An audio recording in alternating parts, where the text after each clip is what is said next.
John stared at the cocoa pod over and over again. It amazed him that chocolate could be made from the pod.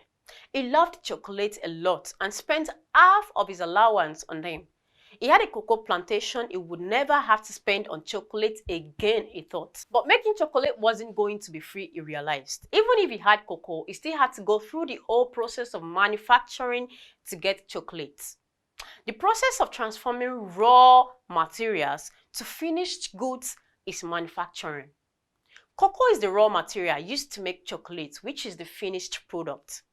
Companies that manufacture buy to produce before selling. So a chocolate company will buy cocoa and produce chocolate so they can sell the chocolate.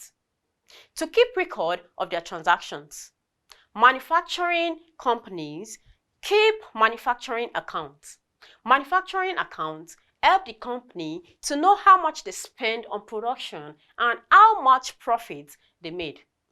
The amount spent on production is called the cost of production. And without knowing the cost of production, the profit cannot be known. The profit is gotten by deducting the cost of production from the sales to get the gross profit. After these, expenses are deducted. After this, expenses are deducted to get the net profit of the manufacturing company. John knew he would need to have a reasonable amount of money if he wanted to manufacture chocolates, even if it was just for himself alone. Thanks for coming for my class. See you in my next class, guys.